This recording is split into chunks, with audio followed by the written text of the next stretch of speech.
ಬಿಜೆಪಿಯಲ್ಲಿ ಶುರುವಾಗಿದೆ ticket ಆಕಾಂಕ್ಷಿಗಳ lobby. ರಾಜ್ಯ ನಾಯಕರ ಹೇಳಿಕೆಯಿಂದ ಸದ್ಯ ಬಿಜೆಪಿ ಹೈಕಮಾಂಡ್ಗೆ ಟೆನ್ಷನ್ ಶುರುವಾಗ್ಬಿಟ್ಟಿದೆ. ಟಿಕೆಟ್ ಬಗ್ಗೆ ರಾಜ್ಯದ ನಾಯಕರು ಪದೇ ಪದೇ ಪ್ರಸ್ತಾಪವನ್ನ ಮಾಡ್ತಿದ್ದಾರೆ. ಟಿಕೆಟ್ ಬಗ್ಗೆ ಸದ್ಯ ತುಟಿ ಬಿಚ್ಚದಂತೆ ಯಡಿಯೂರಪ್ಪ ವಾರ್ನಿಂಗ್ ನೀಡಿದ್ದಾರೆ. ಪ್ರಮುಖವಾಗಿ ಚಿಕ್ಕಬಳ್ಳಾಪುರ ಟಿಕೆಟ್ ಬಗ್ಗೆ ಪ್ರಸ್ತಾಪವನ್ನ ಮಾಡಿದ್ದು ಡಾಕ್ಟರ್ ಕೆ ಸುಧಾಕರ್. ಇತ್ತ ಇದೇ ಕ್ಷೇತ್ರಕ್ಕೆ ಎಸ್ಆರ್ ವಿಶ್ವನಾಥ್ ಕೂಡ ಲಾಬಿಯನ್ನ ಮಾಡ್ತಾ ಇದ್ದು, ತಮ್ಮ ಪುತ್ರನಿಗಾಗಿ ಲಾಬಿಯನ್ನ ಮಾಡ್ತಾ ಇದ್ದು, ಹೈಕಮಾಂಡ್ ಈ ವಿಚಾರದ ಬಗ್ಗೆ ನಿರ್ಧರಿಸುತ್ತೆ ಅಂತ ಹೇಳಿ ಸದ್ಯ ಬಿಎಸ್ ಯಡಿಯೂರಪ್ಪ ಹೇಳಿದ್ದಾರೆ. ಮತ್ತಷ್ಟು ಡೀಟೇಲ್ಸ್ ನಮ್ಮ ಪ್ರತಿನಿಧಿ ಮಂಜುನಾಥ್ ನೀಡ್ತಾ ಹೋಗ್ತಾರೆ. ಮಂಜುನಾಥ್, ಕೇವಲ ಚಿಕ್ಕಬಳ್ಳಾಪುರ ಲೋಕಸಭಾ ಕ್ಷೇತ್ರ ಮಾತ್ರ ಅಲ್ಲ, ಹಾವೇರಿ ಲೋಕಸಭಾ ಕ್ಷೇತ್ರ ಇರಬಹುದು, ಹಾಸನ, ಮಂಡ್ಯ, ಎಲ್ಲ ಕ್ಷೇತ್ರಗಳ ಬಗ್ಗೆ ಬಿಜೆಪಿಯ ನಾಯಕರೇ ಬಹಿರಂಗವಾಗಿ ಹೇಳಿಕೆಗಳನ್ನ ನೀಡ್ತಾ ಇರೋದು. ಸದ್ಯ ಯಡಿಯೂರಪ್ಪ ಏನಂತ ವಾರ್ನ್ ಮಾಡಿದ್ದಾರೆ. ಈ ಬಾರಿಯೂ ಕೂಡ ಲೋಕಸಭಾ ಟಿಕೆಟ್ ಹಂಚಿಕೆ ಬಿಜೆಪಿಗೆ ಗಜ ಪ್ರಸವ ಆಗುವಂತಹ ಲಕ್ಷಣ ಕಾಣಿಸ್ತಿದೆಯಾ ಅಂತ ಹೇಳಿ.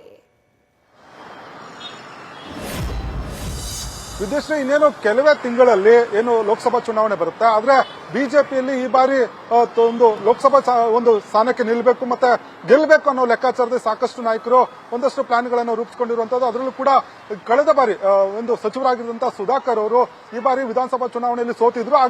ಹಾಗಾಗಿ ಅವರು ಮತ್ತೆ ತಮ್ಮ ರಾಜಕೀಯ ಭವಿಷ್ಯವನ್ನು ರೂಪಿಸಿಕೊಳ್ಳೋದಕ್ಕೆ ಹೀಗಾಗಿ ಒಂದು ಏನು ಚಿಕ್ಕಬಳ್ಳಾಪುರ ಕ್ಷೇತ್ರದಲ್ಲಿ ನಿಲ್ಲಬೇಕು ಅನ್ನೋ ಒಂದು ತೀರ್ಮಾನಕ್ಕೆ ಬಂದಿದ್ರು. ಆ ನಿಟ್ಟಿನಲ್ಲಿ ಕುಮಾರಸ್ವಾಮಿ, ದೇವೇಗೌಡರನ್ನು ಕೂಡ ಭೇಟಿ ಮಾಡಿದ್ರು. ಜೊತೆಗೆ ಏನು ಬಿಜೆಪಿ ನಾಯಕರನ್ನು ಕೂಡ ಭೇಟಿ ಮಾಡಿ ತಮಗೆ ಟಿಕೆಟ್ ಅನ್ನು ಕೊಡಿಸಬೇಕು ಅನ್ನೋ ಒಂದು ಮನವಿಯನ್ನು ಮಾಡಿದ್ರು. ನಂತರ ಈಗ ಮೊನ್ನೆ ಒಂದು ಅಧಿಕೃತವಾಗಿ ತಾವೇ ಒಂದು ಪ್ರಚಾರವನ್ನು ಆರಂಭಿಸಿದ್ದೇವೆ, ನಾನೇ ಚಿಕ್ಕಬಳ್ಳಾಪುರದ ಕ್ಯಾಂಡಿಡೇಟ್ ಅನ್ನೋ ಒಂದು ಘೋಷಣೆಯನ್ನ ಮಾಡಿಕೊಂಡಿದ್ರು. ಇನ್ನೊಂದು ಕಡೆ ಇದೇ ಕ್ಷೇತ್ರದ ಚಿಕ್ಕಬಳ್ಳಾಪುರ ಕ್ಷೇತ್ರದ ಒಂದು ಅಭ್ಯರ್ಥಿ ಆಗ್ಲಿಕ್ಕೆ ಎಸ್ಆರ್ ವಿಶ್ವನಾಥ್ ಅವರ ಪುತ್ರ ಕೂಡ ಆಕಾಂಕ್ಷಿ ಆಗಿದ್ದು, ಅವರು ಕೂಡ ಕ್ಷೇತ್ರದಲ್ಲಿ ಓಡಾಟ ನಡೆಸಿದ್ದಾರೆ. ಅವರು ಕೂಡ ಏನು ಈ ಒಂದು ಕ್ಷೇತ್ರದಲ್ಲಿ ಹೈಕಮಾಂಡ್ ನಿರ್ಧಾರ ಮಾಡುತ್ತೆ, ಈ ಸುಧಾಕರ್ ಅವರು ಅವರಿಗೆ ಟಿಕೆಟ್ ಅನ್ನ ಘೋಷಣೆ ಮಾಡ್ಕೊಳ್ಳೋದು ಸರಿಯಲ್ಲ ಅನ್ನೋ ಒಂದು ಬಹಿರಂಗವಾದಂತಹ ಹೇಳಿಕೆಗಳನ್ನ ಕೊಟ್ಟಿದ್ರು. ಇನ್ನು ಹಾವೇರಿ ವಿಚಾರವಾಗಿ ಸಂಬಂಧಪಟ್ಟಂತೆ ಕೂಡ ಮಾಜಿ ಸಚಿವ ಕೆಎಸ್ ಈಶ್ವರಪ್ಪ ಅವರ ಪುತ್ರ ಟಿಕೆಟ್ಗಾಗಿ ಒಂದು ಲಾಬಿಯನ್ನು ಮಾಡಿದ್ರು. ಅವರು ಕೂಡ ಈಶ್ವರಪ್ಪ ಅವರು ನೇರವಾಗಿ ಸಾಕಷ್ಟು ಬಾರಿ ಹಾವೇರಿಗೆ ತೆರಳಿ ಪ್ರಚಾರವನ್ನು ಕೂಡ ಮಾಡಿದ್ರು. ಜೊತೆಗೆ ಸಭೆ ಸಮಾರಂಭಗಳಲ್ಲಿ ಕೂಡ ಭಾಗಿಯಾಗಿದ್ರು. ತಮ್ಮ ಪುತ್ರನಿಗೆ ಟಿಕೆಟ್ ಸಿಗುತ್ತೆ ಮತ್ತೆ ಲಾಬಿ ಒಂದು ಏನು ಟಿಕೆಟ್ ಕೊಡಿಸುವಲ್ಲಿ ಸಾಕಷ್ಟು ಪ್ಲಾನ್ಗಳನ್ನು ಕೂಡ ಮಾಡ್ಕೊಂಡಿದ್ರು. ಇನ್ನೊಂದ್ ಕಡೆ ಏನು ಜೆಡಿಎಸ್ ಬಿಜೆಪಿ ಮೈತ್ರಿ ಆಗಿದ್ರು ಕೂಡ ಏನು ಹಾಸನ ಮತ್ತೆ ಮಂಡ್ಯ ಈ ಎರಡು ಕ್ಷೇತ್ರಗಳನ್ನ ಜೆಡಿಎಸ್ ಪಕ್ಷಕ್ಕೆ ಬಿಟ್ಕೊಡ್ಲಿಕ್ಕೆ ಬಿಜೆಪಿ ಹೈಕಮಾಂಡ್ ಚಿಂತನೆಯನ್ನು ನಡೆಸಿದೆ. ಇಂತಹ ಸಂದರ್ಭದಲ್ಲಿ ಒಂದು ಏನು ಮಾಜಿ ಶಾಸಕರಾಗಿರುವಂತಹ ನಾರಾಯಣಗೌಡರು ಜೊತೆಗೆ ಪ್ರೀತಮ್ ಗೌಡರು ಇಬ್ರು ಕೂಡ ಮಂಡ್ಯ ಮತ್ತು ಹಾಸನ ಬಿಜೆಪಿಗೆ ಸಿಗುತ್ತೆ, ಈ ಕ್ಷೇತ್ರದಲ್ಲಿ ಬಿಜೆಪಿಗೆ ಬೇಕು ಅನ್ನೋ ಒಂದು ಮಾತುಗಳನ್ನ ಹೇಳ್ತಾನೆ ಬಂದಿದ್ರು. ಇದರಿಂದ ಸಾಕಷ್ಟು ಪಕ್ಷಕ್ಕೆ ಡ್ಯಾಮೇಜ್ ಆಗ್ತಿತ್ತು.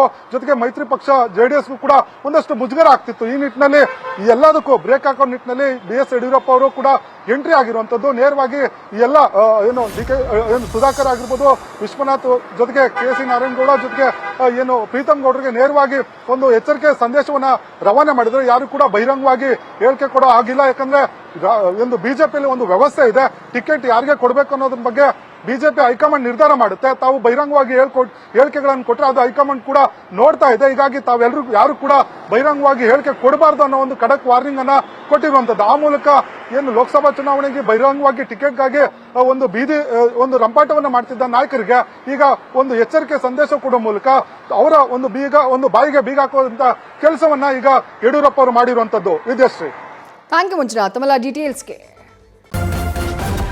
ನ್ಯೂಸ್ ಫಸ್ಟ್ ನಿರ್ಭೀತಿಯಿಂದ ನಿಮ್ಮ ಪರವಾಗಿ.